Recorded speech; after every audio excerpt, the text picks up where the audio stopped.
Hello, hello, hello.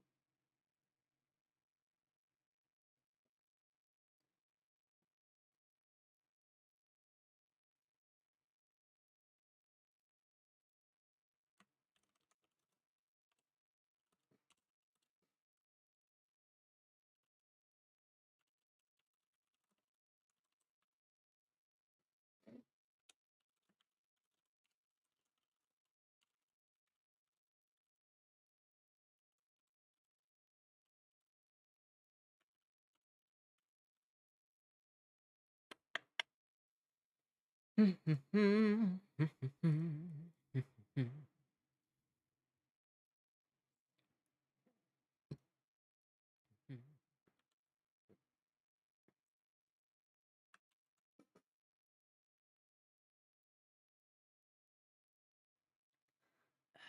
some point, I'm gonna start making custom stream things because I am going to at some point want to have multiple readings going on. So um,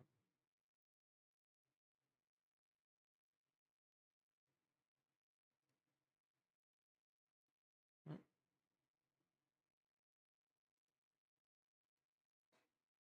Hmm. Hello, Beat Magas. Beat Magas. I don't know how to pronounce that. Beat Magas. I don't know.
We're just waiting for Envy right now.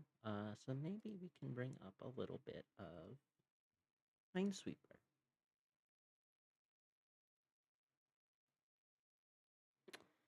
Minesweeper.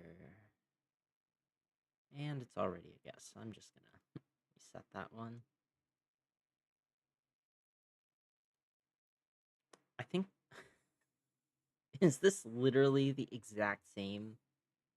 I think this is literally the almost exactly the same, just shifted one over. It's so funny.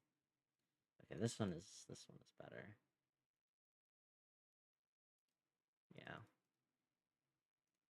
Much better, much better.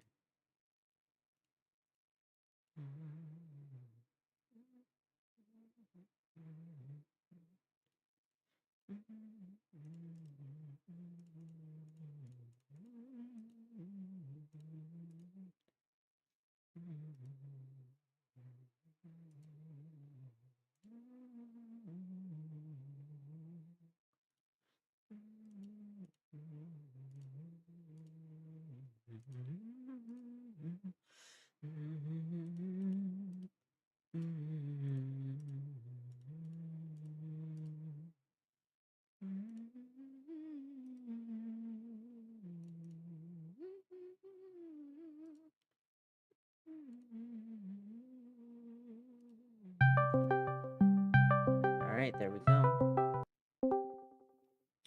Hello, hello. Hello. How are you doing? Did you ask how am I doing? Yes. I'm doing okay. Your migraine feel better? Yeah. That's good. All right. I will minus out of Minesweeper and let's just get started. So, Just to recap, we stopped in the middle of a section last time, because I don't know, I just had to go. But up to that point, the section was, how do I how do I describe this even? Um,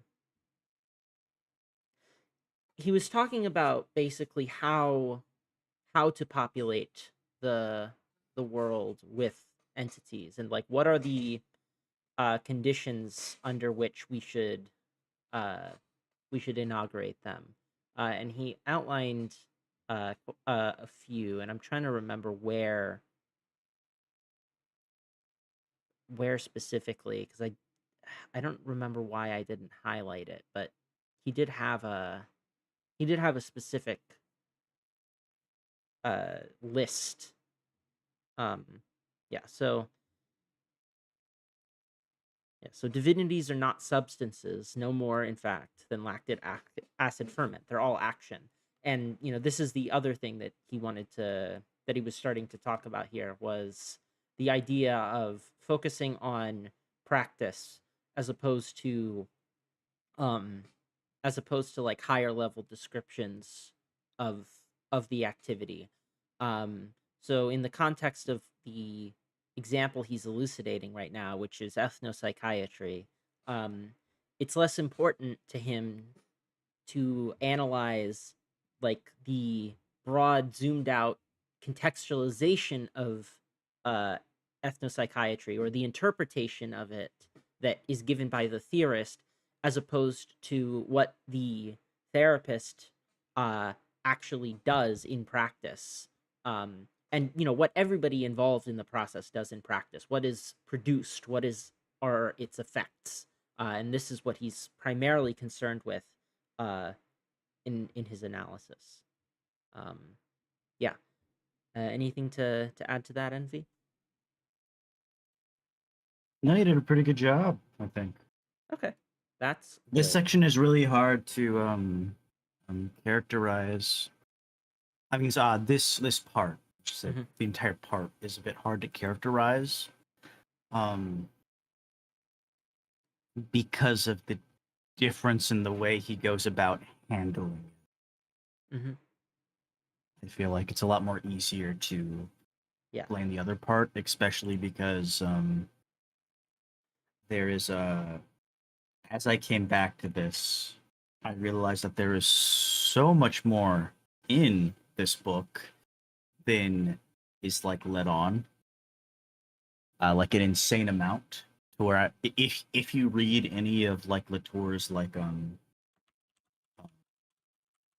sources at all, or not sources, but any of his like references and stuff, that you will be, you will come away after you come back, if you come back to this, with a completely new understanding Hmm. of the sections and what exactly they're doing. Yep. All right. Also, I found the the enumeration, right? So our list of specifications is growing. These divinities exist, which is to say, they're not of another world. They don't exist elsewhere in like a causally closed space.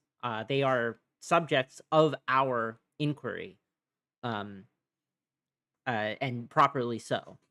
Um, they are the subject of a positive discourse that is not mysterious in the least. That's the second. I guess I was folding the first and the second one into each other. Um, but that it's not mysterious is follows from the fact that it's not of another world that we just don't have access to.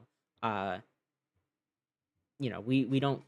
They're not conceived of as just being um like, I guess I don't know if supernatural is the right word, but the point is just that they are of our world, whatever that world might be. Um, they are not substances, but a modus operandi. This is again the appeal to practice as opposed to like predefined interiors and exteriors. Um, their effects can be observed on whites as well as blacks, which is to say, fetishists and anti fetishists, under conditions that can be as artificial as one might wish. as long as everything is made to revolve around the gesture that heals. And we talked about the double meaning of this last time, of the gesture that heals in like this the literal, I guess, sense of the healing gesture in ethnopsychiatry, uh, that which I guess facilitates the patient's uh, like mending, but also the gesture in this case, the gesture that heals can also mean the mending of the great divide. Putting it back together. So like the nature culture division, or I guess nature culture object subject etc.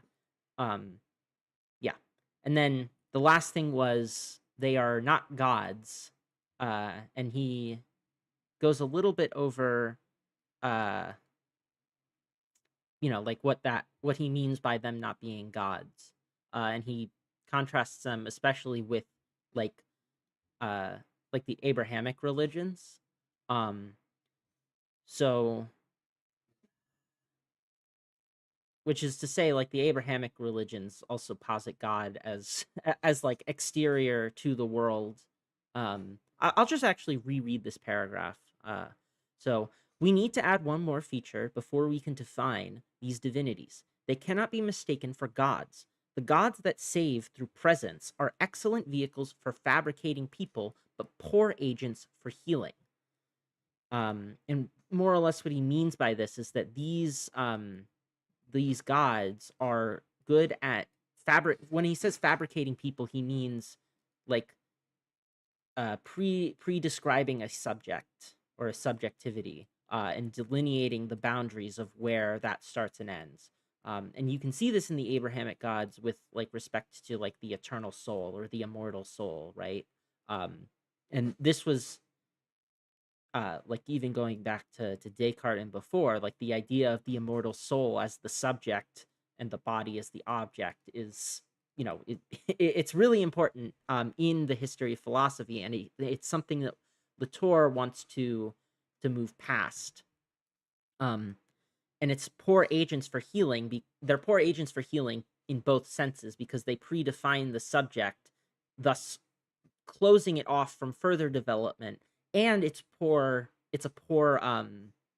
agent for healing in that it reinscribes the great divide uh constantly.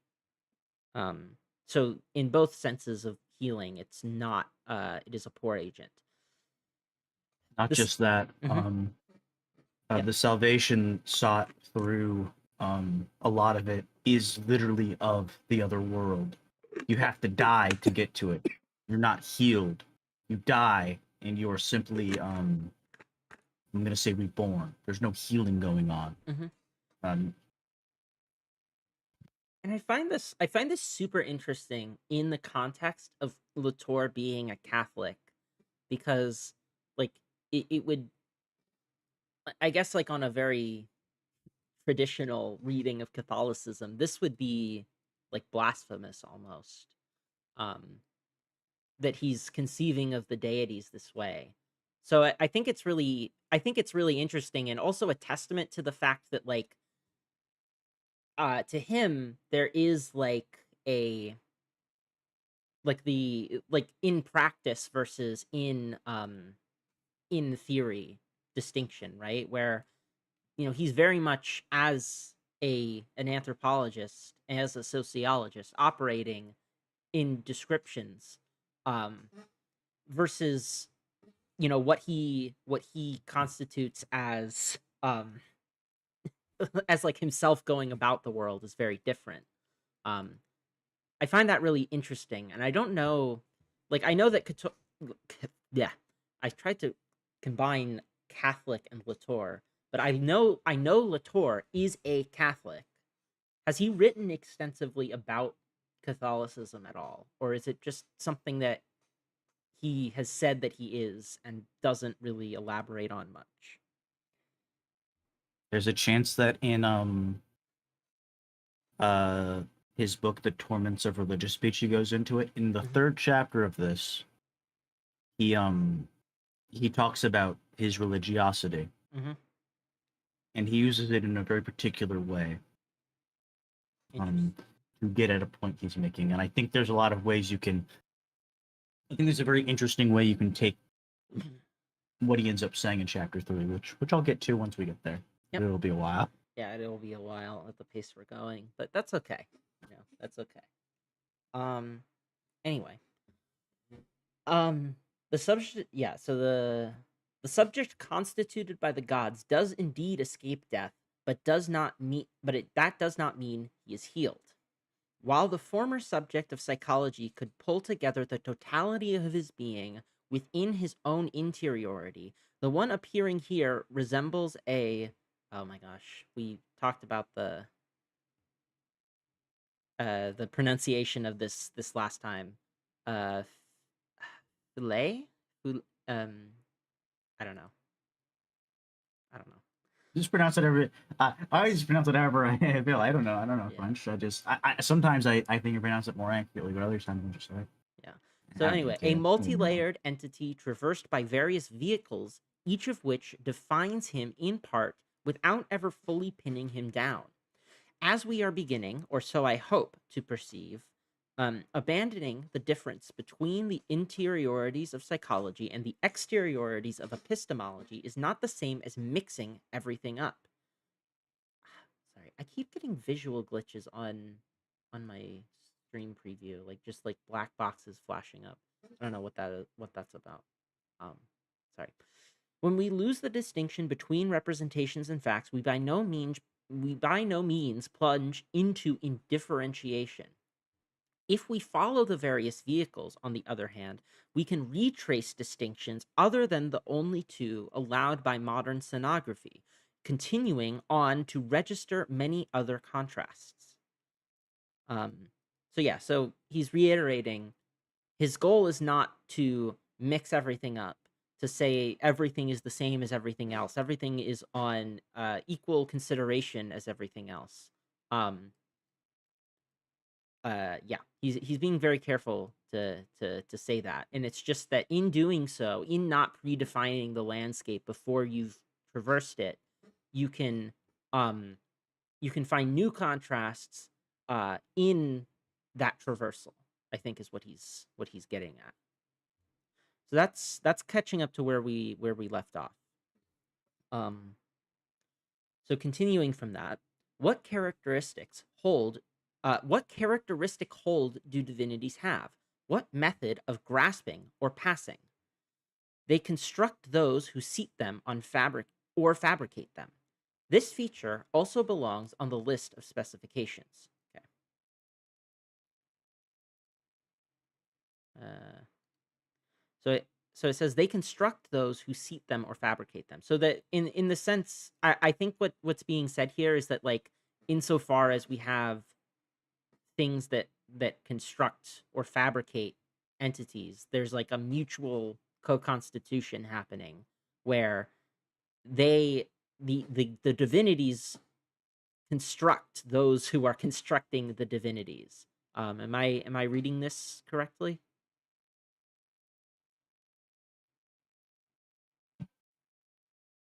Sorry, say again. Yeah. So I There's was. there. Mhm. Yeah, sorry. There's something coming up that I was hoping that I could explain a little bit. So I was reading something. Okay. Yeah, sorry. I was just making sure I understood that when he says they construct those who seat them or fabricate them, uh he's talking about he's talking about like the mutual co-constitution of these things where um it kind of actually goes back to the example he gives with writing, right? Where the the writer writes something and then in writing, in fabricating, they then know what they were thinking. So there's mutual co-constitution basically. Um Yes. Yes. mutual co Yeah. So yeah. Without divinities, we die, as Jagannath understands in the middle of the courtyard. At the very moment he is sacralizing and desacralizing his family's shalogram. More precisely, without a divinity, we could not rid ourselves of other divinities who might threaten our existence. Each divinity thus appears as an anti-divinity. If we paid no attention to them, others might take their place. It may not be too far off to define them as quite a special sort of power relation. This is indeed how Jean Favret Sada analyzed their meaning. And this goes to 59. Just tell me when to stop, so that I know when you want to explain the thing. Oh, you'll know. Okay. Oh, you'll know. Yeah, you're gonna ask me. All right. Fair enough. Fair enough. Yeah. So 59. Yeah. See Jean Favreau's classic book, Deadly Worlds: Witchcraft in the in the bocage. Yes. And also see La Féline la Salle Vocine, which is, I guess, another paper. To find a model, we may need to turn to the complex. Oh, I should say though. So what he's, I guess, saying here. So more precisely, without a divinity, we could not rid ourselves of other divinities who might threaten our existence. So is this, I think, like, am I reading this in I mean, I'm reading it with curiosity and openness, I guess. Like I'm not coming in, so I've never read it before, right? I am So far I have found it really enlightening. Um but I am not reading it basically to just to like regurgitate it and to say, this is the best thing ever, because again, I haven't read it yet. That's why Envy is here. Envy is here to explain to me why it is in fact the best thing ever. So That's true. I am explaining this in favor of. yes. So Envy is here to explain in favor of it. I'm here, I think, um as a curious and open observer who is, willing to be convinced by this. And has, I think, up to this point found it very interesting and found it like transformative in a lot of ways.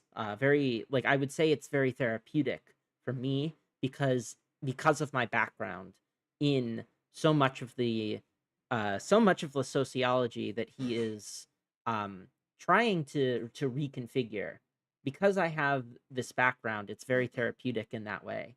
Um, but and Envy can attest to this. Over these streams, I have not, withheld like criticizing or asking for clarifications to make sure I understand properly. So I hope that answers your question, DS018. Um, yeah. And also, but yeah. Anyway, so more precisely, without a divinity, we could not rid ourselves of other divinities who might threaten our existence. And this is, I think, is this more or less calling back to the the anti-fetishist paradox where, the anti-fetishist has their own fetishes that they require in order to sustain their existence. Um and in doing so, like, they're kind of like performatively, like, proving this thesis that, like, they require their own divinities in order to uh make it so that the divinities of others, like the Gold Coast Blacks, don't threaten their own. um is that Mhm, It's also as the thing, as he literally points to in the previous section. mhm, Um, when Jagannath destroys the stone, when he like breaks it, mhm, um, it like what he's trying to do is like in that moment completely undone. It's destroyed, and mhm, he is destroyed as a result. The people that he wanted to save are destroyed. Like mhm. it's also pointing to that, but yes, also that. Yeah, yeah, yes. Each divinity thus appears as an anti-divinity. um if you're a Deleuze head, maybe there's a connection here with production and anti-production, but I'm not the one to make that connection. Um, if we paid no attention to them, others might take their place. It may not be too far off to define them as quite a special sort of power relation. This is indeed how Jean Favreau Saada analyzed their meaning. To find a model, we may need to turn to the complex sociology of apes as described by the new primatologists, or even to certain kinds of political relationships that Machiavelli analyzed, and that we find again in an almost pure state in international relations. Okay, interesting. So I'm going to go to that footnote real quick. Um, yeah, it does. Thank you. As another question, what does the different color highlights indicate? Okay, so the different color highlights, in this case, the green ones are just, this is important or representative of the text in some way. Um, I haven't really needed to use so the light purple ones, uh, or rather like the pink ones, the magenta ones, um, these indicate like questions or like not necessarily confusion, but like um I this is something at the moment that I'm not 100% sure what it means, and it's a note to me to try and fit like to like come back to it later and see if I understand it in the context of the rest of the work. Um the couple times in yellow, these are things that I'm like, "Ugh," like I don't want to say that I fully disagree, but they're like teeth clench and like with a sharp inhale. Um is how I'll put it. I haven't needed to use that one a lot. Um, I use red as this is like full on wrong. I have not needed to use that at all. Um, and then the purple ones are when I feel like something is either especially important or if I have like a connection to make to something else. Um, yeah, so that's what the different color highlights I'm using mean. This is not like a standard thing. It's just something that I came up with for myself. Uh, yeah. Anyway, continuing. What did I say? So more precisely with oh right, we had we were gonna go to 60. 60. So Almost Human, a journey into the world of baboons and peacemaking among primates. Okay, so these are just studies in primatology. Yeah, so to find a model, we may need to turn to the complex sociology of apes as described by new primatologists, or even to certain kinds of political relationships that Machiavelli analyzed, and that we find again in an almost pure state in international relations. Um, so in international relations, I think it's like the model of international relations is very state focused. So the natural state of things is anarchic, which is to say without states, and then states are conceived of as the basic entities of analysis and the basic uh the basic um what's the word, the basic unit that has interests, uh which are then projected into like an interacting system. It's like very that's very simplified, but the point is that it's methodologically very statist. But yeah, there is nothing psychological in any of this. We find ourselves constantly threatened by forces that nevertheless have as a distinctive characteristic the fact that they can be overturned, or more precisely reversed, by a mere gesture. We find ourselves constantly threatened by forces that nevertheless have as a distinctive characteristic the fact that they can be overturned, or more precisely reversed, by a mere gesture. Hmm.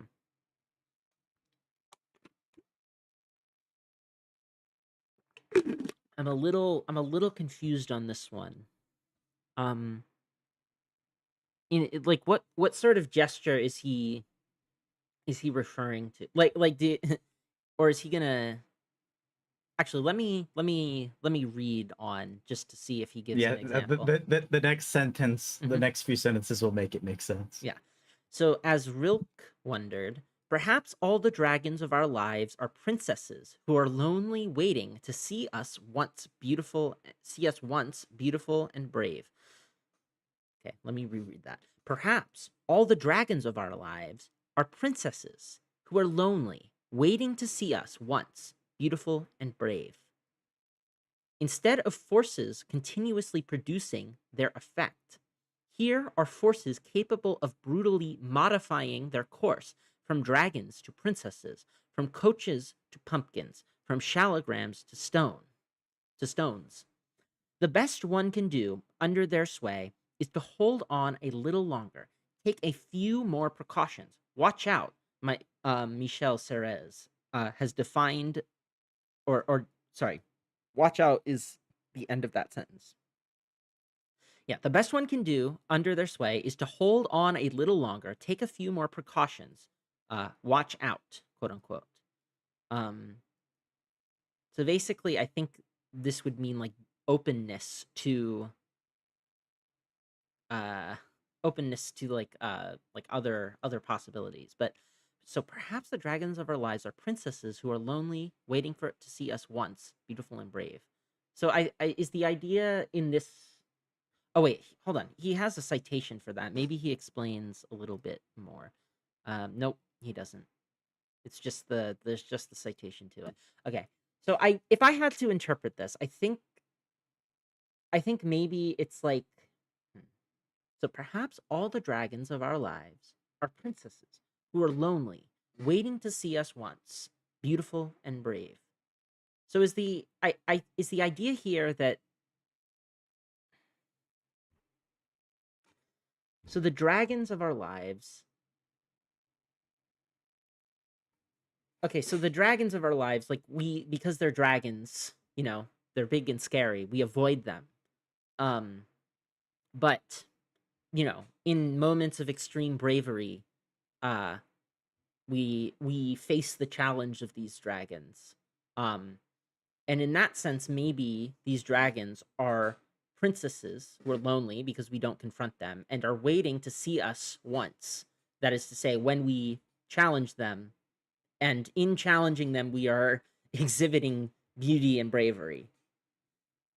I this is how I would interpret it, based on having literally no context beyond the surrounding Latour stuff.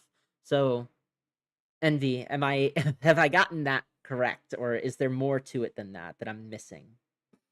Um, maybe. Let's see if I can explain this, and if you end up agreeing with it, then Hmm. yeah, probably.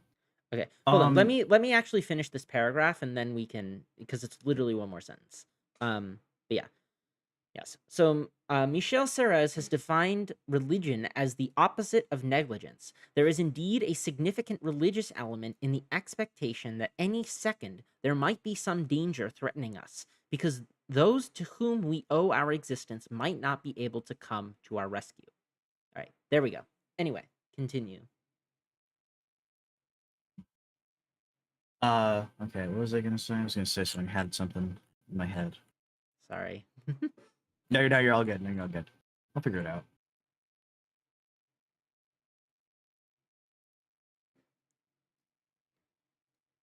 When do I say? How do I say this?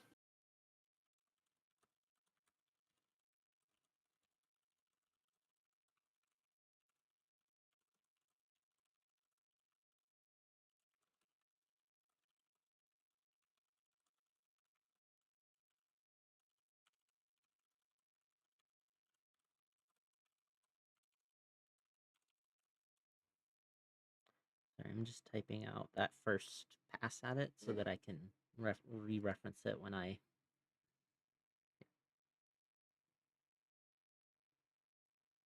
I'm really struggling to put this in a way that makes sense. That I know that wouldn't make sense to anyone other than me.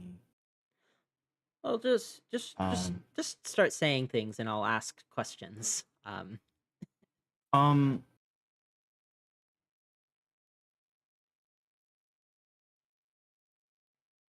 I'm pretty sure it is related to the following sentence. Hmm. Religion is the opposite of negligence.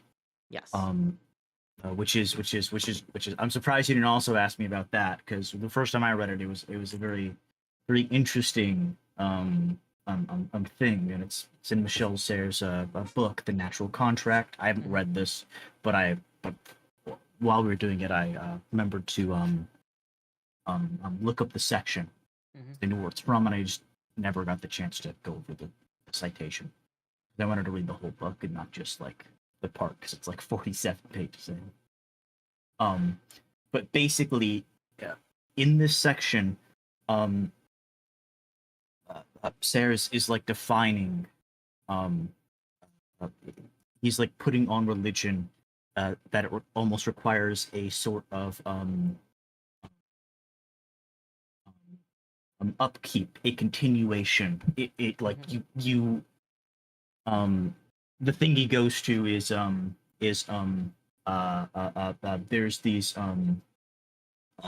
monks who sing these songs every morning. Yeah. Um, they do this, and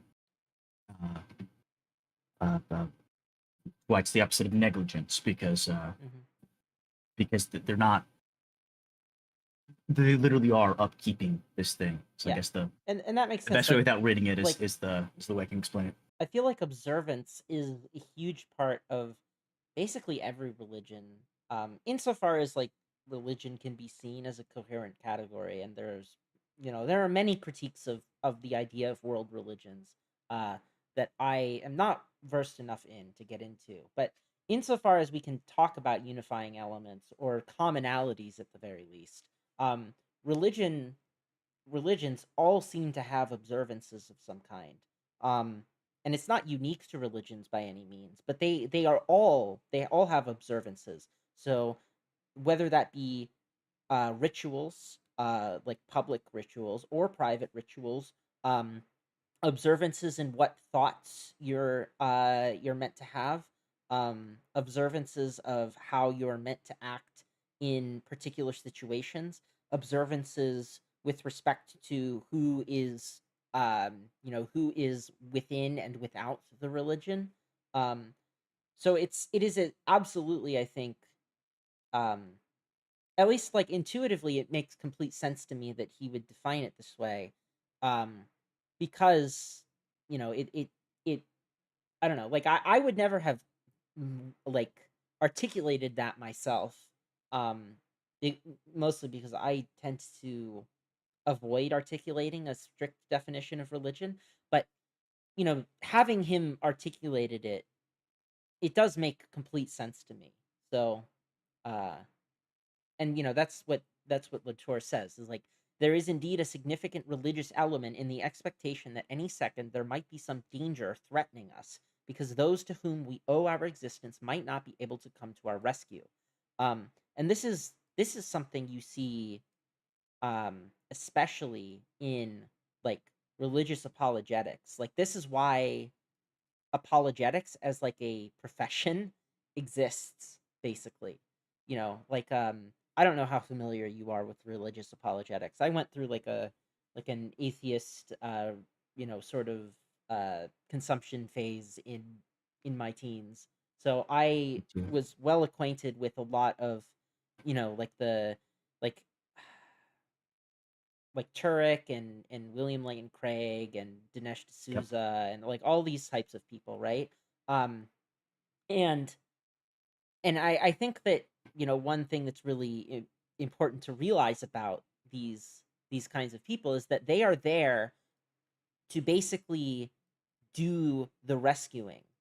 They exist because they are trying to fill the need of the people who perceive that there is danger out there that might threaten the things to whom we owe our existence. Like the religious deities that they have, or any other deity, but especially in this case the religious ones, right? And they fear that those deities won't be able to come to their rescue, they won't be able to answer the questions that they might have about something. And so religious apologetics exists basically just to reinforce the idea that don't worry, there is an answer. There is an answer to this in scripture or in an interpretation of God or whatever, right? Because especially because the primary motivation is not like rational argument, really. Um at least not as I can conceive of it. They are like William Lane Craig has even said this, that like he makes arguments such that like he basically starts with the presupposition of the Bible and tries to make reason conform to it, um which is I think an important thing here, uh Yep. and and very much, Latour yeah. Latour would almost certainly agree with you, just with your saying that. Yeah. Latour So kind of doesn't think that rationality has like anything exactly to do with religion. mhm, That's not yeah. something that needs to be explained in those terms. Yeah. Or at least it's not rational in the sense that like a a rationalist might say, right? It's not that Yeah. you haven't been brought into religion through like you weren't like sat down as a baby and given the necessary and sufficient conditions for the existence of God, and then like had each premise argued to you, right? But yeah. Mhm. So Beat Magus says there being a constant danger that might be posed to us makes me think of that one quote about how animals walk around in a permanent state of religious intoxication. I have never heard that quote. If you could, I actually don't know if but if you could give a source for that, that might help. But I've never heard that quote, so I can't really comment on it. But yeah, sorry, I kind of went off on a tangent there. But you're saying this, the perhaps all dragons of our lives are princesses who are lonely, waiting to see us once, beautiful and brave. You're saying this is related to the next part of religion being the opposite of negligence. I think it's a lot more important than I actually on my first reading I thought it Hmm. was because I didn't quite know what that was getting at. But yeah, I don't know exactly. Hmm. I'm a bit confused about um how to explain it, and um, but I'm almost certain that there is some connection there that would make a lot more sense to me and would be a lot more intuitive Yeah. if I had read the natural contract. Okay. Um, if Wag or Pippa comes into chat later, I imagine they're watching the Quarantine Collective stream right now. But if they come into chat later, maybe they can explain. um, Yeah, and wag is always good. I'm very bad at putting my thoughts into words. Wag is very good at that, mhm, and wag will often say what like I was kind of yeah, you trying to read put it into and then words or something off of that. you read it and then you know what you were thinking. But yeah, Yeah. yes. So let us venture one more term to define these divinities at last. I propose to call them fears, borrowing Toby Nathan's lovely explanation of this word, which has the advantage of presuming neither essence nor person. So 62, I'm guessing, is going to elaborate on that. Um, yes. So Nathan uh, contrasts anguish and fright. Anguish is supposed to have no outside cause and comes entirely from the subject's own projection. Fright, on the contrary, is clearly the realization that there is something outside that has caused you to be frightened. Okay. Um, I mean, if he's just stipulating that, then he's just stipulating that. I mean, I feel like I could use anguish to mean to have reference to something outside of yourself, but I'm not going to quibble on that. I'm not entirely sure though what it means. So fear is in contrast to to both anguish and fright, I think. So anguish being the interior, fright the exterior, and then fear is presupposing neither of these. Um yeah. Fears do not need a personal subject any more than the sentence "it is raining" does. Fears do not need a personal subject any more than the sentence "it is raining" does. Let us remember that the list of specifications I am trying to establish, a list that defines the mode of existence of these divinities, in no way entails the brute and stubborn existence of substance. Not only must fear abruptly reverse the maleficent or beneficent direction of their relationships, but they must also pass or cause to pass. And in this context, pass means the pass from construction to real, right?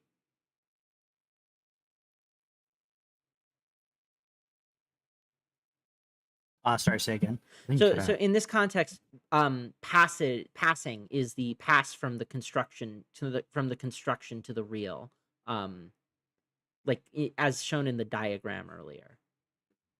Uh, yeah, yeah. Okay.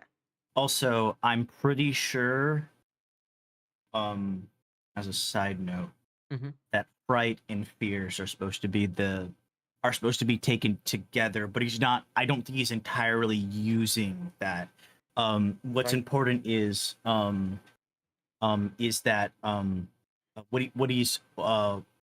what he's specifically using is the idea that there is no essence or Hmm. person. It is something something outside you caused you fright. Just like this, it's not something specific. Okay. Just it kind of like when you say it is raining. You're Hmm. not really. There's nothing uh personal. There's no personal subject in there, and I think Uh-oh. that's what he means to borrow from that definition specifically. And I'm pretty sure I don't know if that's all he wants to borrow, but Hold on. Error. Sorry, I got a stream error. YouTube is not receiving enough video to maintain smooth streaming, such as viewers will experience buffering. It's not receiving enough video. Why not? Is it just because like it's a still image? Um, I do not understand this one. Uh, or is this just because of the internet?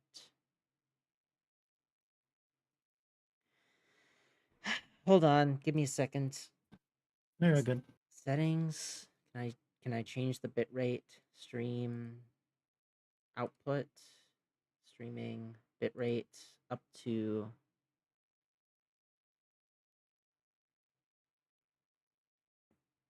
of sixth of this. Okay, let me paste that in. Apply.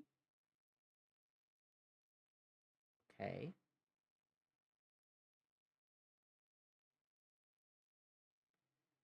Yeah. It's not receiving. What does it mean that it's not receiving enough video? I do not understand. I have Oh, no clue. Let's let me. let's look it up. Yeah, I'm gonna look. OBS I'm gonna look or that up it. because I don't want there to be a bunch of buffering.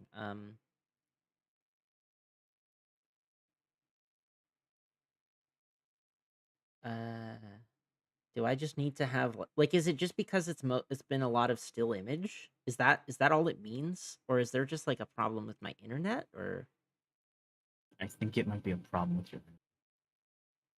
maybe? Oh, well, I, now it says it's excellent. So I okay, well, it's fixed. yeah, just by looking it up, I fixed it. Yeah, I don't know Is what that was okay. about.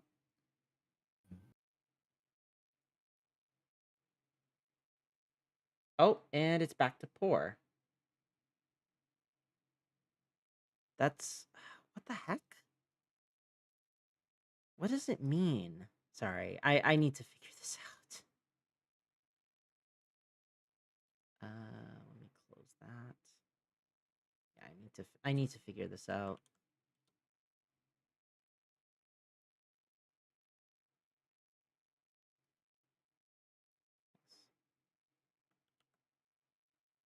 Not.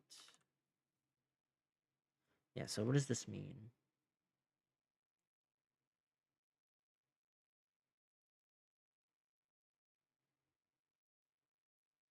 Oh, hello. Hello, Brooks and others. Sadly, I'm having technical issues right now, so that's unfortunate. Yeah, caught at the worst, literally the And worst time. taught at literally the worst possible time. But thank you for the raid. I appreciate it. Uh, I wish there was not that this was not happening. Uh, is this like a VPN thing? I don't understand what this means. OBS.com is not opening, so what does this mean? Well, Not all right. Um, did that do anything? Can you hear me? I can Hello. still hear you. Oh, Yeah, I can still hear cool. Uh, the stream. Uh,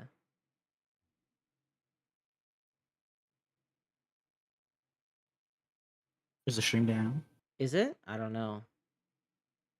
It It's up for doesn't. me. It's Yeah, it just doesn't it's look still up for down. me. So Okay, it says excellent connection now. So maybe it was a VPN problem. Um, I'm not entirely sure, but I hope it is working now. Is basically what I'll say. So yeah, and if anybody's here, welcome. Sorry for the technical issues. Um, I don't even remember. Right, we were talking about fears. So yeah, I guess what was confusing to me is that the footnote uses the terms fright and anguish, and then here it's just talking about fears. So that's why I thought that fears would be in contrast to both fright and anguish. Um, yeah, I think it's I'm if I understand correctly, um, I think the thing he is borrowing is the thing he says, which is that it has the advantage of producing neither essence yes. nor person, which is the thing that fright has the advantage of. There Okay. is something out there, but it's you don't. It's not necessarily a I don't want to say a thing you know, don't know, Maybe. or it's like unknown or something. I had interpreted it as like um that fright so yeah, fright on the contrary is clearly the realization that there is something outside that has caused you to be frightened. So I guess yeah, so I guess that makes sense. But it's in this case it's not something of essence, it's just something. Yeah, I don't know. That's Yeah, a that those the it's footnotes seem to like be retranslated, which is why like in an earlier footnote there was like a thing with like the text was talking about divinities, but then the footnotes were talking about gods. Even though in the text it was specifically saying that divinities were not gods. So I don't know. yeah. It was like it's a little bit confusing, and also some of the footnotes like cite things that wouldn't have existed at the time. So I don't know. It's a little strange. So I there is a chance, and I don't know if this is true, but I looked up the original thing, and Hmm. it's like it's basically a book. It's a book's length. It's 113 pages, Yep. and I think there might have been things taken from this first essay from the book, in that in that the original book, which is in French, but it was out of print, Hmm. might have been a bit different, a bit longer. There might have been a bit more explanation on things, but I'm not certain about that. Uh, Wag, who knows a bit of French, Okay. I've asked to help me, but I asked last night since I found out like last night. Fair enough. So it's like All late. right. Let us just push onward. So yeah. Not only must fears abruptly reverse the maleficent or beneficent direction of their relationships, but they must also pass or cause to pass. Their primary particularity, in fact, is that they never linger over the subject, whom they must completely ignore, so that it may be safe a moment longer. They pass, they cross, they bounce over it. They never touch it. They do so. They do so by mistake, almost inadvertently. If they possess it, this is because they have mistaken their target. A series of lawless substitutions. They can transmute any being into any other being at any time, and that is why they elicit terror, and with good reason. So this goes to a footnote. Free association only retains in language the faraway echo of the ontological substitutions that are themselves a means, among many others, of exploring being as other. This is another version of the link that makes talk in the artificial laboratory of the couch. Okay. So this is I feel completely lost on. Um So fears do not need a personal subject any more than the sentence "it is raining" does. So let us venture one more turn. Yes, I propose to call them fears. Yes. So let me highlight that. It would help to have an example of what he means by this because I'm not 100% There, sure. Like, I think, if I remember, in the next section, hmm there will be an example. okay. Because like my colloquial understanding of fears. So like fears do not need a personal subject. Um, I can see that under certain readings of fears. Um, I guess like I guess arachnophobia is like does that count as a fear under this typology? I don't actually know, right? Like the No. fear. Hmm? No, what No. Latour is meaning by fears is something radically different from what Toby Nathan means, I'm pretty sure. Okay. And what we colloquially take it. Um, Remember, fears is just a let it as it starts out. Let us venture one more term. Let us venture one more term to define these divinities at last. I Hmm. propose to call them fears. Okay. Yeah. Fears are another word for divinities, as he's Okay. talking Sure. about them. Okay, that makes sense. And yes. Not only must fears abruptly reverse the maleficent or beneficent directions of their relationship, so like the both good and bad directions, but they also must pass. So the passage from fact to or from construction to fact, from construction to real. Um, and they never linger over the subject, uh, whom they must ignore, so that it may be safe a moment longer. That being like so that the it here meaning the divinity or the fear must be safe a moment longer because direct confrontation with the subject would um would like would lead to this question or like the realization of it not being able to come to one's rescue, I think, is what's being said. Yeah, the Abruptly. it is definitely referring to the divinities Mhm. or the fears. Yeah, so their primary particularity, in fact, is that they never linger. Yes, so they pass, they cross, they bounce over it. If they touch it, they do so by mistake, almost inadvertently. If they possess it, if they possess the subject, This is because they have mistaken their target. A series of lawless substitutions. They can transmute any being into any other being at any time. And that is why they elicit terror, and with good reason. So this is like I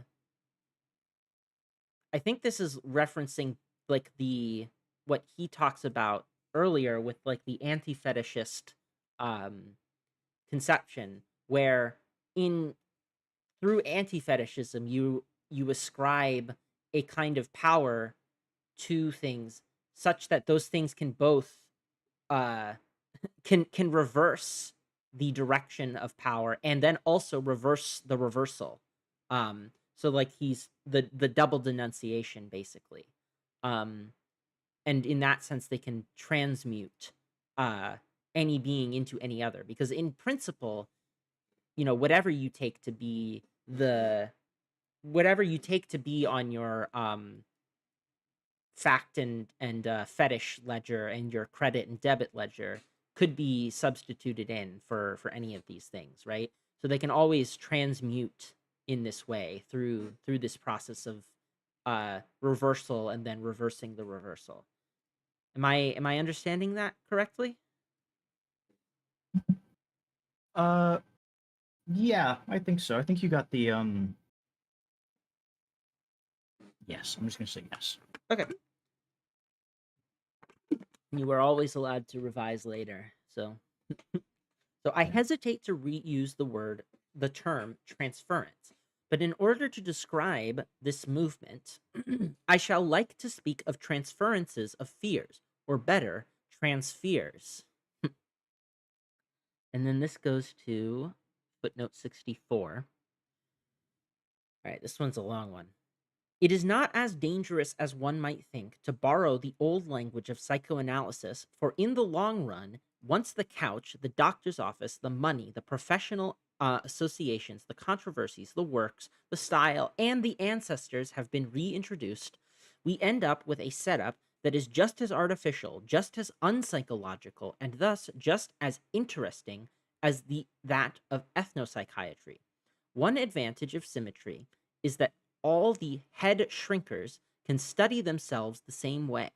Ethnopsychiatry restores its material and collective culture to a psychoanalytical practice whose theory claimed to have to do so with subjects, and to be a science thirsting for truth.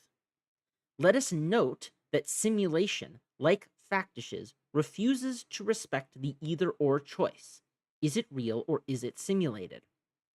In the laboratory, as on the couch, simulation refuses the very alternative, the open up an and opens up another path between artificiality and truth. Uh, see Bork Jacobson, Remembering Anna O. Okay, let me reread this. So it is not as dangerous as one might think to borrow the old language of psychoanalysis, for in the long run, once the couch, the doctor's office, etc., etc. So, like, once all of these things are are reintroduced, we have instituted something that is profoundly artificial and thus is unpsychological in like the essential sense. So it becomes more like ethnopsychiatry, or what he values in ethnopsychiatry, that being the deliberate artifice of it all. Um, so Yeah, instead of like basically through all of these different like artificialities, as long as you don't take them to be the natural state of of things, right? You can, and like you recognize their artificiality and you reintroduce them as artificial, and you make this artificial setup, then you can have something that is interesting and important, um even using the language of things that he is criticizing or contrasting unfavorably to ethnopsychiatry. Right. yeah. Mhm. Yeah, so one advantage of symmetry is that all the head shrinkers, I don't know what head shrinkers are, can study themselves the same way. Ethnopsychiatry restores its When he's material. talking about when he's talking about head shrinkers, he's talking about like psychologists. Ah, okay. Yes. So one advantage of symmetry is that all the head shrinkers can study themselves the same way. Ethnopsychiatry restores its material and collective culture to a psychoanalytical practice whose theory claimed to have to do with subjects and to be a science thirsting for truth. Um, yeah, so okay. To a psychoanalytical practice whose theory claimed to have to do with subjects and to be a science thirsting for truth. So basically, ethnopsychiatry is restoring like the artificiality, the material and collective culture, um, whereas to psychoanalysis, which had previously claimed, um, or at least psychoanalytical practice had deliberately focused only on the subject as the what's the word I'm looking for? The unit of analysis. There we go. As the object of study, one would say. Yes. Hmm. Yeah. So let us note that simulation, like factishes, refuses to respect the either or choice. Is it real or is it simulated? Simulations in what sense?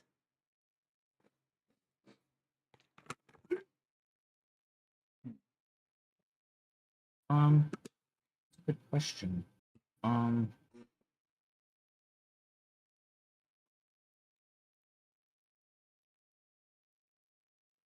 he probably means like almost like a computer simulation.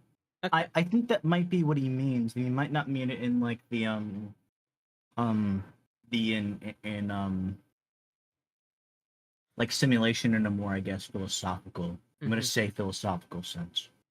Yeah. Okay, so I can actually okay, all right, I actually do understand what he means then. If simulation means like literally a computer simulation, then so like an example of this might be like a climate model, for example, right? Yeah. So a climate model. Also, Mhm. to explain why I think that it's mostly because of the next sentence after that. In the laboratory, as on the couch, Yeah. simulation refuses that very alternative. So that's why he means it like literally like simulating an activity. Like Mhm. it's like that. Okay. And opens up another path between artificiality and truth. Yeah. But so what I was going to say, right? Like, you know, this is something that like climate skeptics often will say about climate models, right? Is like, "Oh, this is a, is this really how the climate works or is it just a simulation?" You know? This is something that they will use to basically undermine the the veracity of these models, right? And the simulation itself refuses the distinction, right? Because there is both the sense from the climate scientist that yes, we did construct this model. Yes, it is, by our own design. We did choose the variables, but also yes, it's real. It reflects the way that we think the climate will actually unfold. Um, and in that sense, like in practice, there is the passage between construction and reality, whereas in theory, there is a uh, there is an insistence that one must choose. Um, that's the connection I would make at the very least. So, but yes. If the terms I am using are not grotesquely inadequate, to heal amounts to causing a fear that came out of nowhere to pass, to go elsewhere, anywhere, but especially to keep it from stopping, from attaching itself to the patient, from mistaking him for another and carrying him away, from substituting him in its mad series of substitutions for others who are never the same. Huh. If the terms I am using are not grotesquely inadequate, heal amounts to causing a fear that came out of nowhere, so like a divinity, to pass, to go elsewhere, anywhere, but especially to keep it from stopping, from attaching itself to the patient, from mistaking him for another and carrying him away, from substituting him in its mad series of substitutions for others who are never the same. Um, so basically, so healing in this case is letting the fear or the divinity pass from construction to reality without it becoming synonymous with the subject, inhabiting the subject, transplanting the subject from one to another, that sort of thing. Is that what he's trying to say here?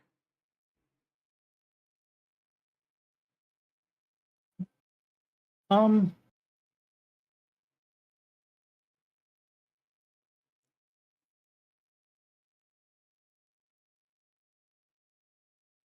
not to pass, I think, means a little bit more Okay. than to.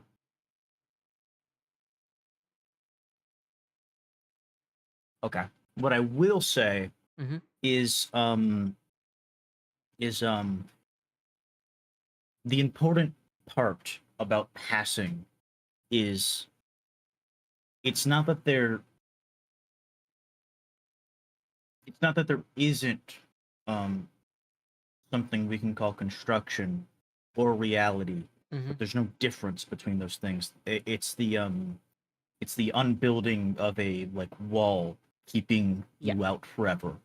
Hmm. And I think that's the important thing. I don't necessarily think when he means pass, Okay. he Sorry. means the Mhm. passing from construction to reality.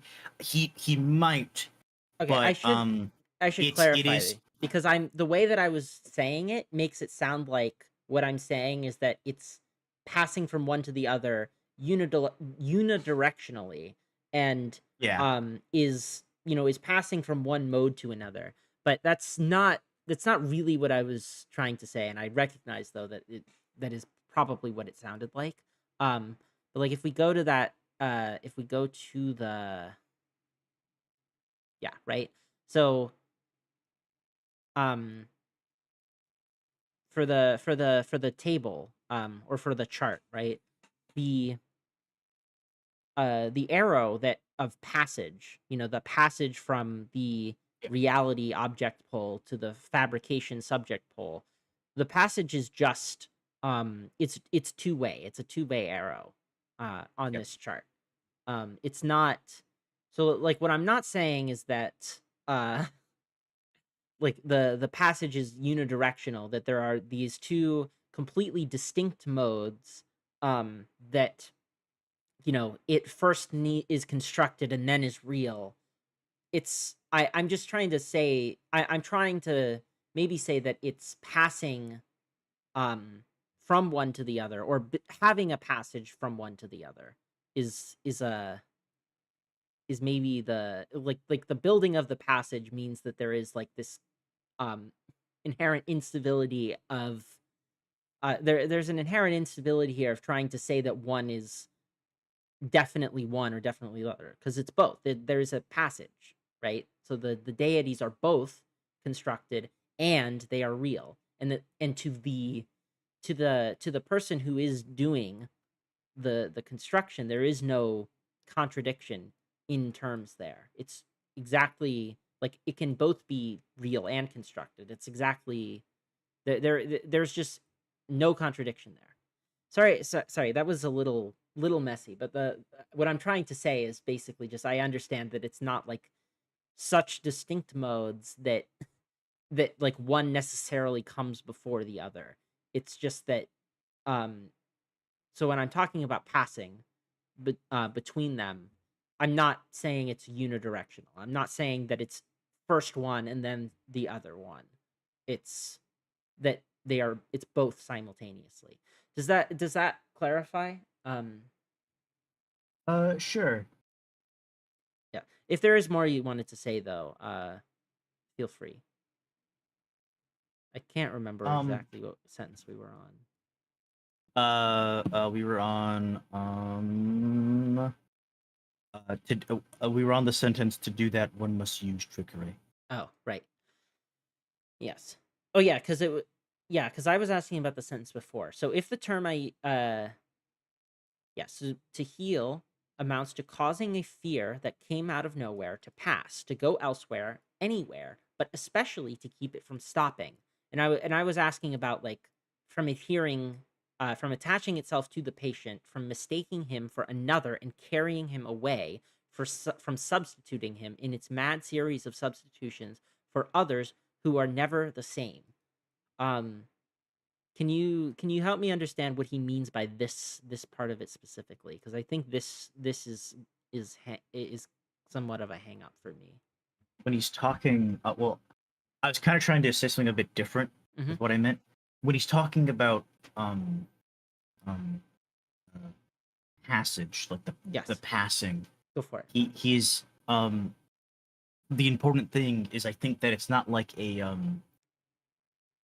it's not fixing onto something. It's not solid. Yep. It is a liquid. It is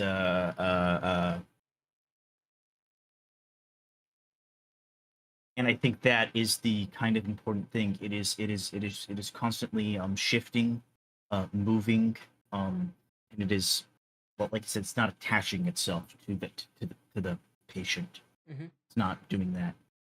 Um, does that make sense? Yeah. Did that answer it? I'm not sure No. it did. I think what I'm getting hung up on is like, what would it mean for it to attach itself to the patient? Uh, good example good example might actually be um, certain kinds of apologists, at least. Okay, that would make okay. Um, That would make sense. So like, I'm not don't quote me on that. okay, But I think that but if I think that might be a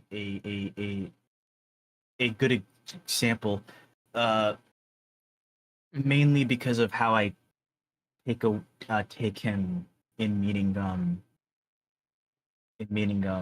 in chapter 3 on what he means by um what it means to be religious, okay. basically, or what it means to talk about religion or talk religiously.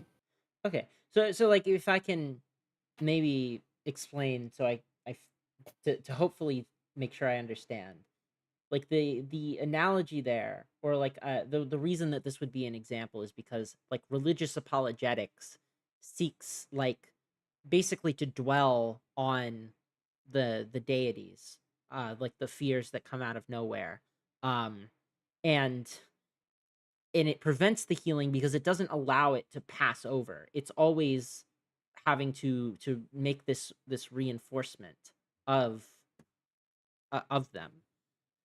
So you have to dwell. You necessarily have to dwell on them, like very particularly, and you make like these elaborate arguments for why this doesn't actually challenge scripture, or this is what scripture says, or this is this is the kind of uh this is why you shouldn't feel threatened uh by this, that, or the other.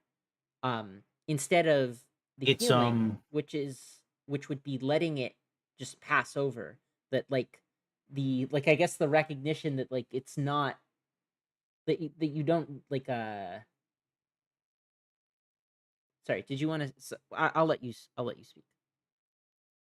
I was gonna say, this might be off. I haven't watched a religious apologist in a while, Hmm. but whenever I think of um, religious apologists, it's kind of separate from people who are um, like religious scholars, Yes, very where different. I'm almost contrasting them as a thing, Hmm. because religious scholars will have very much arguments, and they will have a sort of confusion. A religious apologist won't really have that, um, and if it is, it's usually quite performative in a lot of ways, Yeah. So where like there's no actually religious confusion. so what I was going to say is religious scholars don't even need to be themselves religious. Like you No, can be a religious scholar and be an atheist. You can be a scholar of one religion and adhere to another. There is no contradiction uh inherent in that. and you can and like if you're it's also like I would also like contrast apologetics to like being a theologian somewhat, Yeah. right? Because a theologian, obviously theologians have throughout history tried to give arguments for the existence of God. There's not necessarily a contradiction with that, but it's not like their whole purpose is not to do so. Theologians are also very heavily invested in, interpretation of the religious texts of they're also very invested in like what is proper religious practice and all these different things, right? And you could and whereas like they are often doing the religion in practice as well, right? Whereas with the apologetics, the apologist is almost completely having arguments ad hoc. It's just, this is what might make my congregation or might make a religious person question their faith. And so let's string up an argument for why they don't need to question it actually. And in that sense, it's extremely different. Because it isn't enough basically to have, God be there, and it's not enough for you to have faith in God. It's more that like you are constantly needing to like delimit the boundaries between, the real and the constructed. It's always saying, don't worry, God is real, you didn't just construct him. It's not a fetish. God is real, God is real. um and in that sense, it's preventing passage.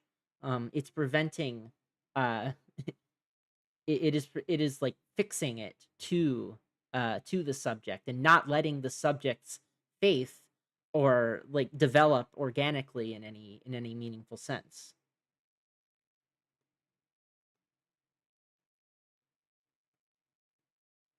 I don't know if that's what you were getting at, but that's at Yeah. least what I Yeah. took at. Yeah, that's what I'm. At least for right now, that might Hmm. change. 'Cause like I said, I haven't read Yeah. this in a while. And this one was like this one. I don't know if is generally like the hard part for me No, it's of fair.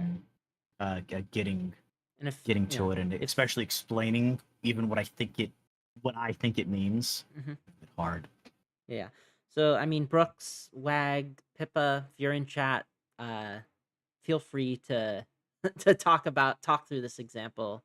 But yeah, that's just what I'm getting from it. But yeah. Anyway, continuing. Uh, To do this, one must use trickery, yes. To do this, or to do that. yes, yes. To do that, one must use trickery. Trickery inhabits this mode of being through and through. The fear must be tricked at the price of complicated negotiations that are accounted for in terms borrowed from transactions, negotiations, or exchanges. Um, Hello, Estelle.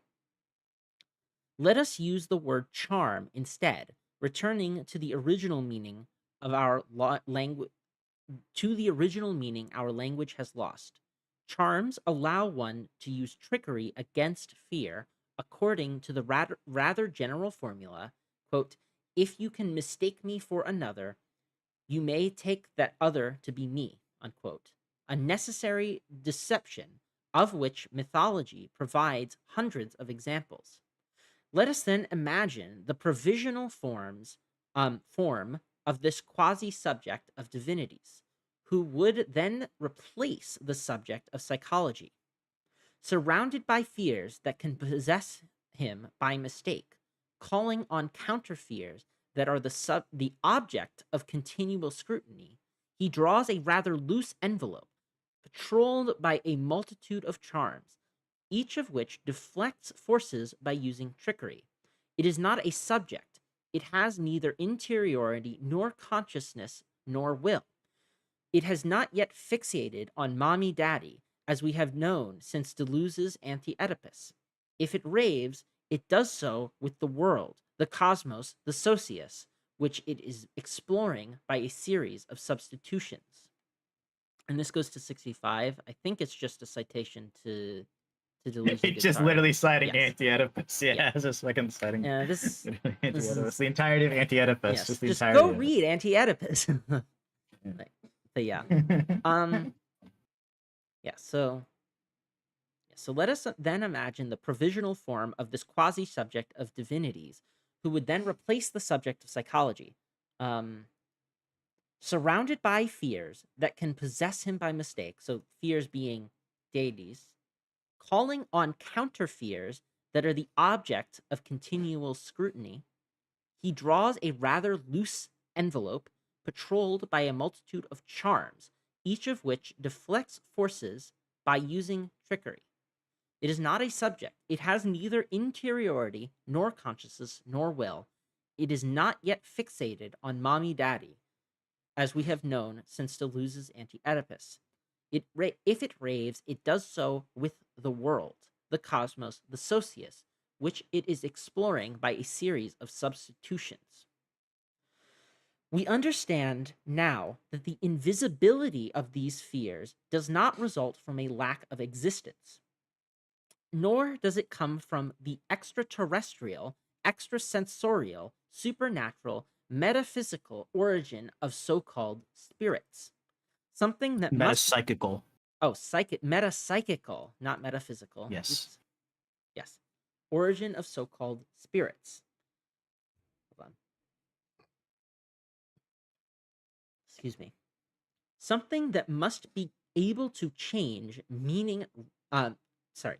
Something that must be able to change meaning rapidly by transforming itself all of a sudden through a reversal of power relations from good to evil or evil to good. Something that must pass elsewhere on pain of possession and madness. Something that must endlessly substitute one form for another, exploring, through free association, the combinations of the cosmos. Something that can be deflected by the application of a tricky charm. All this cannot remain continuously, obstinately invisible. Stubborn facts serve other purposes.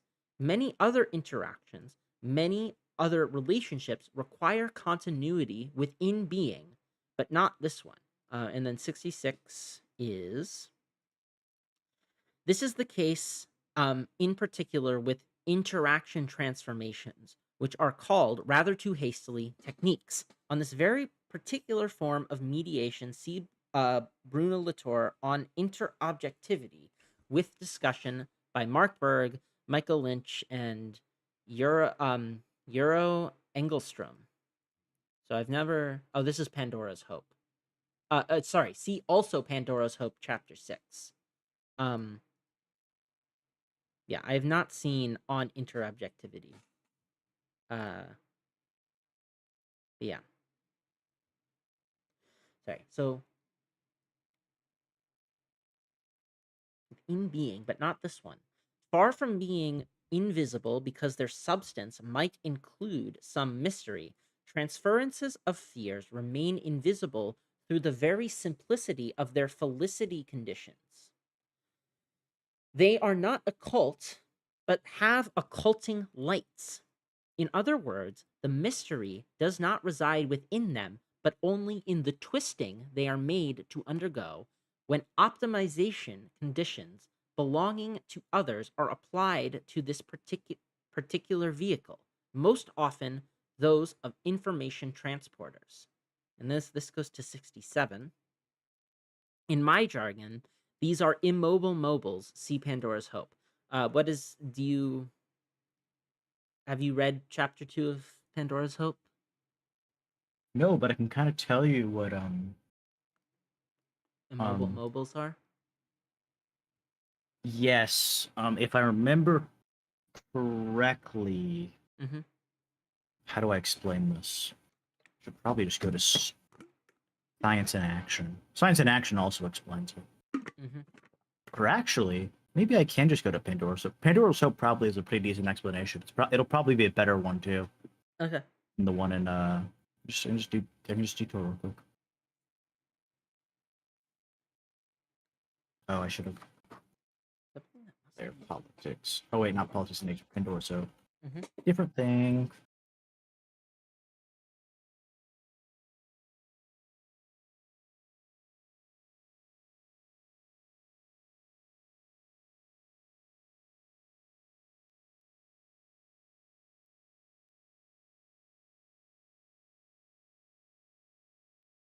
Okay. They get it wrong. Did they switch the terms? Yes, Oh. they did. Hmm. They did. Did they switch it to instead of um immobile mobiles, it's mobile immobiles? No. Um, in the third chapter, he calls them immutable mobiles, or I say mobile, and that's the term that's used in Mm-hmm. in what's it called in Pandora's Hope. Okay. It's not immobile mobiles. But oh, does this also have? Okay, I think this has its own um glossaries. Yeah, okay, it does. Um, so this is so in the definition of so immutable mobile, you have to see the thing inscription. And the inscription means a general term that refers to all the types of transformation through which an entity becomes materialized into a sign, an archive, a document, a piece of paper, a trace. I think by sign he means quite literally Mm-hmm. like a sign, not Yeah. like a sign as in like Mm-hmm. the other sense. I forget what it's from. Usually, but not always, inscriptions are two-dimensional, superimposable, and combinable. They are always mobile, that is, they allow new translations and articulations while keeping some type of relations intact. Hence, they are also called immutable mobiles, a Mm-hmm. term that focuses on the movement of displacement and the contradictory requirements of the task. When immutable mobiles are cleverly aligned, they produce the circulating reference. Holy shit, there's so fucking much in this. It's really funny. Um, there's a lot, but does that make sense at all? Do I need to explain So anything they else? they reproduce the circulating reference. Is that what you said? Yeah, that's the end thing. I should. Um, the kind of the thing to focus on Mm-hmm. is um is um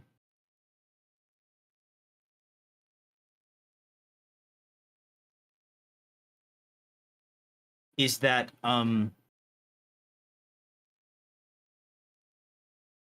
they allow for new translations and articulations. Which how does he distinguish these? Let me look up. Let me see how he So, distinguishes these so in I, this I book. I'm gonna reread this sentence.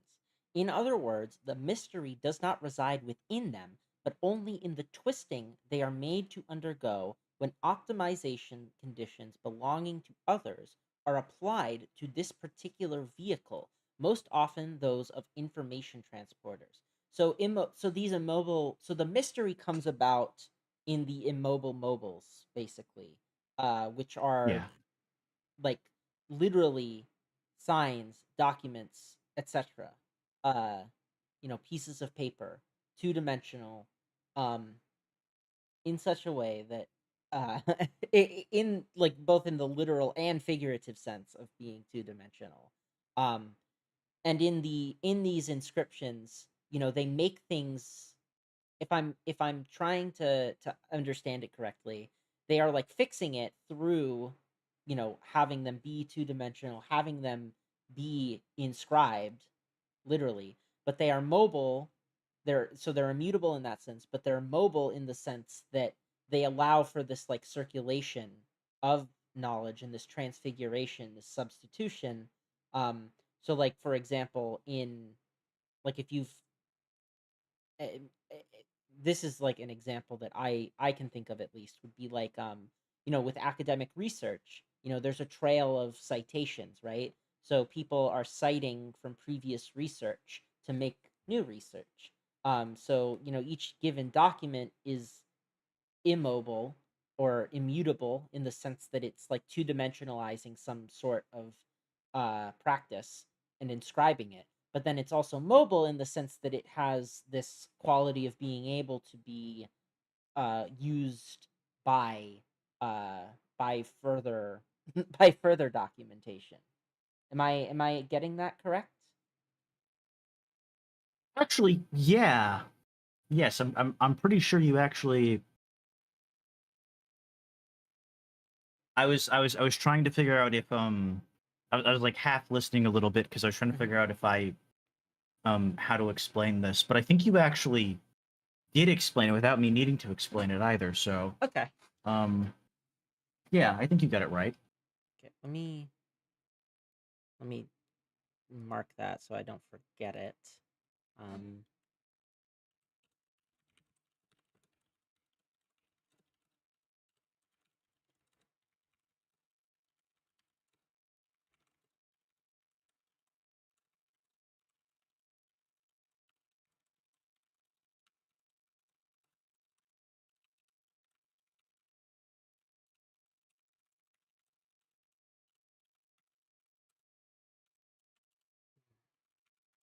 all right, there we go. Yeah. So, ordered to transport forms and references, these words seem as weak as abracadabras, bringing lovers of exoticism to despair. Charms, like angels, are very poor messengers. Hmm. Okay. So we kind of went off on a tangent there. So I'm going to actually just fully reread this paragraph because I'm not sure I fully understand it. So we understand now that the invisibility of these spheres, read deities, does not result from a lack of existence, nor does it come from the extraterrestrial, extrasensorial. Yeah, so they're not. So they exist, and also they are not of another world rather. Yeah. So it's just that something that must be able to change meaning rapidly by transforming itself all of a sudden through a reversal of power relations from good to evil or evil to good, something that must pass elsewhere on pain of possession and madness, something that must endlessly substitute one form for another, exploring, through free association, the combinations of the cosmos, something that can be deflected by the application of a tricky charm. All this cannot remain continuously, obstinately visible. Stubborn facts serve other purposes. Many other interactions, many other relationships require continuity within being, but not this one. Far from being invisible because their substance might include some mystery, transferences of fears remain invisible through the very simplicity of their felicity conditions. Let me make sure I understand here what felicity means.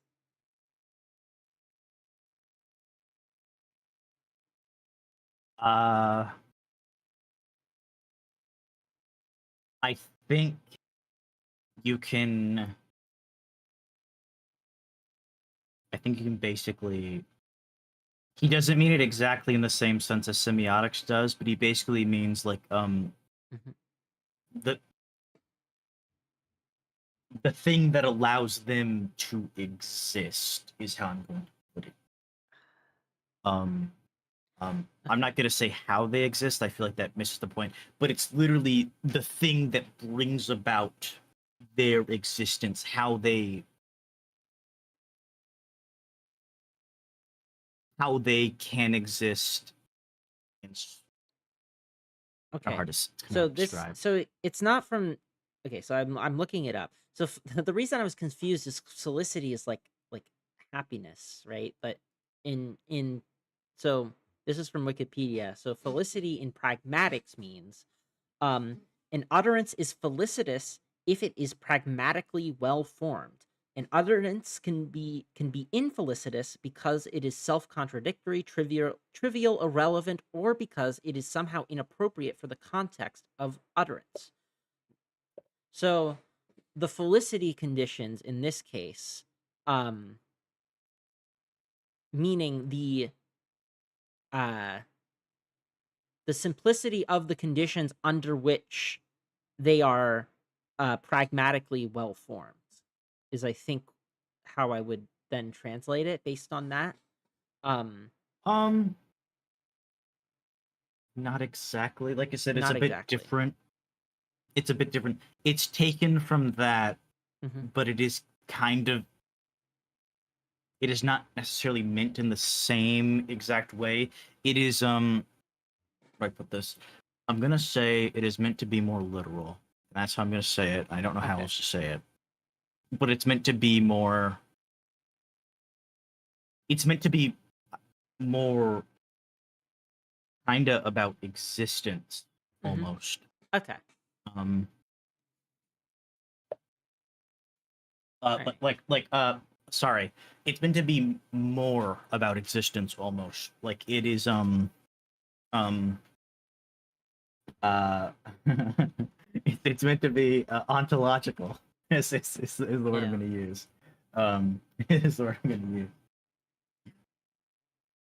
But yeah, so the very simplicity, so far from being invisible because their substances might include some mystery, so far from being elusive or invisible because they are mysterious, um transferences of fears remain invisible through the very simplicity of their felicity conditions. So they're actually, it's actually because they're extremely simple in the conditions that bring it about, that leaves Yeah. them to be invisible. Okay.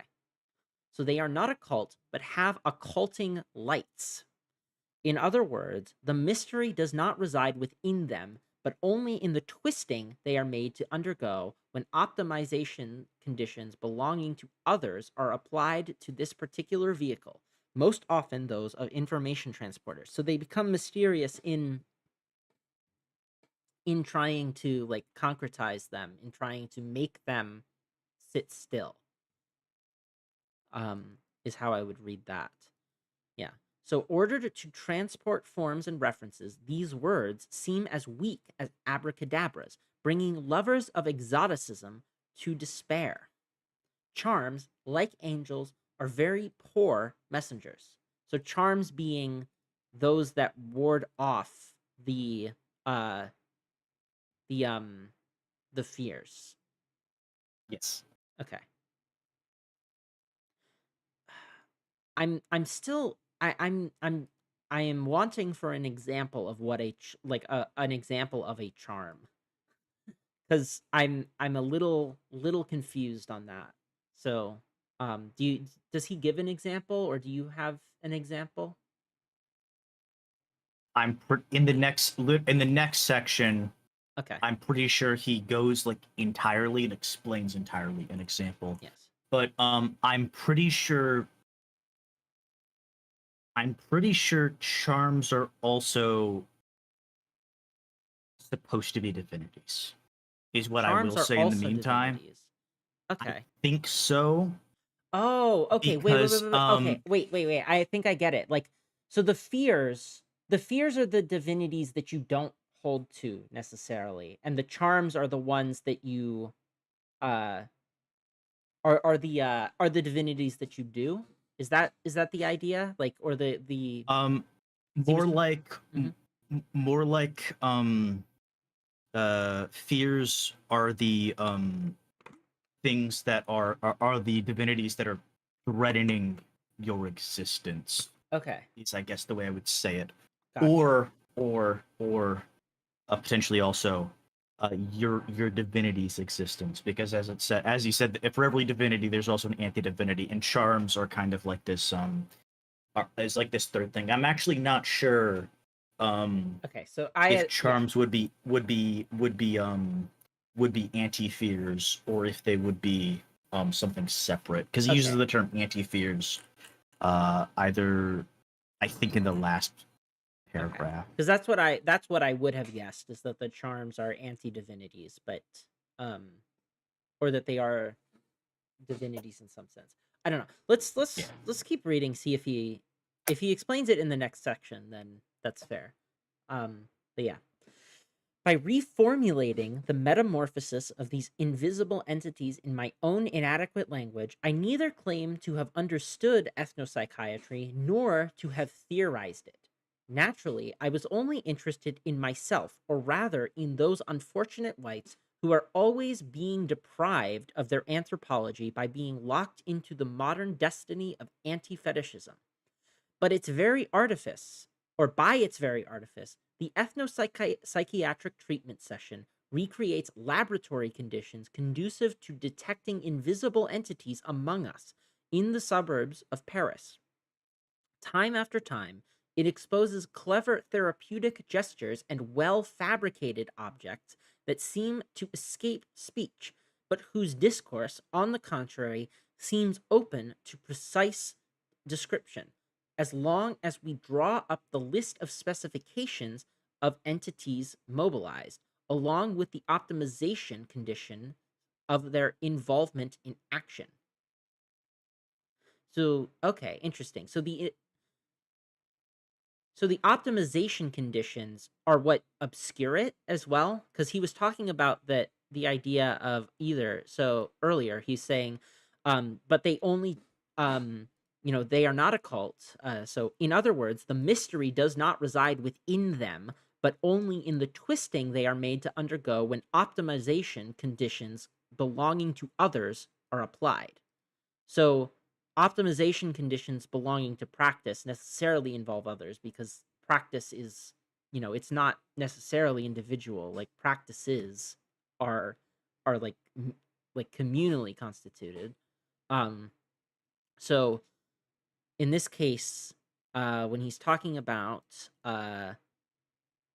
yes. So along with the optimization conditions of their involvement in actions, so the optimization conditions twist them in some way, and they are made mysterious, even though they are not mysterious in and of themselves. Am I? Do you think I'm reading that correctly, or am I needlessly picking up the two words and together when there shouldn't be?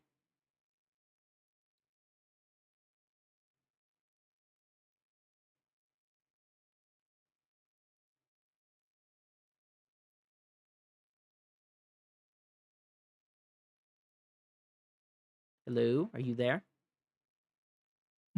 Sorry, I was muted. Whenever I'm talking, I mute myself. And I Okay, forgot to unmute myself because I was also searching for something. I see. Um, but I'm pretty sure that when he's talking about optimization conditions, Hmm. um, belonging to others, he means other types of beings. Okay, Um, and they're like and like so those other types of beings are applied onto these spheres, okay, um, and stuff like that. Um, and I think that's what he means. Latour's this whole idea it's about modes of existence that he's kind of brought it up, and so I think that's what he's getting at. yeah. It's really complicated, and I couldn't explain it to you because it's Mhm. he goes into it in a fucking 500-page book, and it seems really interesting and also like insane Yeah. to go. Yeah, but it says like along with the optimization conditions of their involvement in action. In this case, the optimiz but the these are the same optimization conditions um that twist them and make them mysterious in some way. No? Uh, no, No? Okay. no. Like I said, I'm pretty sure he's referring to a misapplication of another Oh, I see. entity's. Okay. I Yes. understand now. Okay, so So it's another type of entities, I guess, is what I'm going to say. I'm pretty sure that's what he means. okay. I could be wrong. So what's operative here is that they are optimization conditions that belong to others, not that they are optimization conditions in general. Yes. I'm pretty sure. I'm almost certain that's what he Okay. means. I remember being very confused by this until I got to the next section. And so since I haven't reread this, Okay. I'm kind of experiencing that confusion, but also with like Hmm. kind of some of the stuff that I know now. No, fair enough. I guess like the reason also that I would be confused though is that like their involvement in action feels like it would involve more than just themselves. But I'll just wait until the next section to see. All I have done is choose the terms with care, so that they might pass from one end to the other of the ancient Great Divide. This is what I mean. The nature culture divide, the subject object divide, the uh, fact and fetish divide, constructed real, etc. Um, so that they might pass from one end to the other of the ancient Great Divide, sweeping aside one kind of phenomenon that neither objectless psychology nor subjectless epistemology seemed capable of accommodating.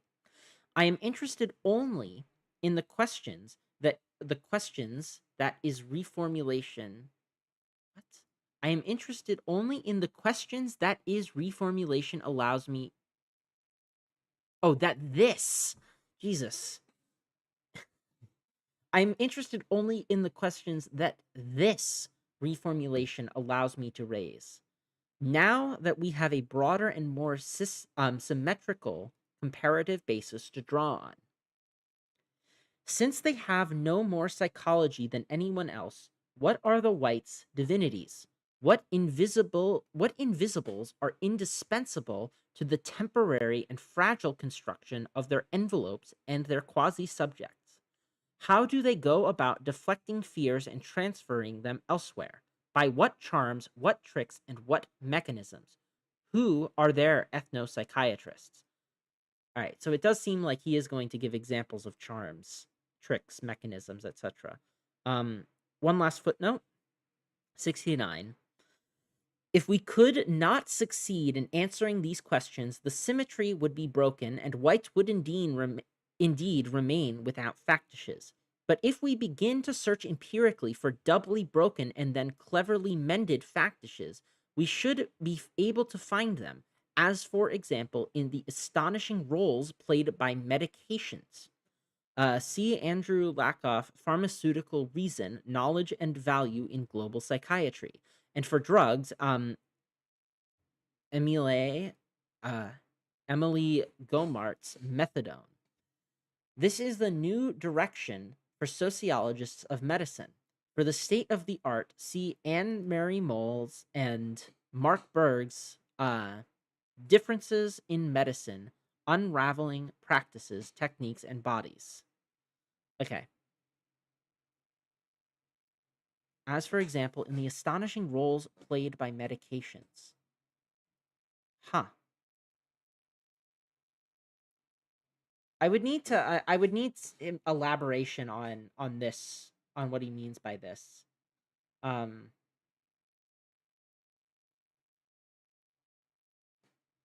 Uh, so are medications in this case factitious? It would be, for example, in the astonishing roles played by medications. Yeah, are medications factitious to him? um,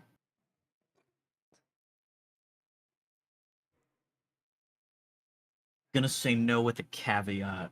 I'm gonna Okay, say no with a caveat that I'm not sure how to explain right now. that's fair. Um, it's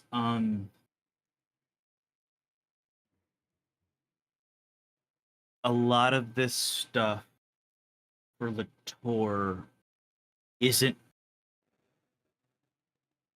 isn't necessarily about specific things.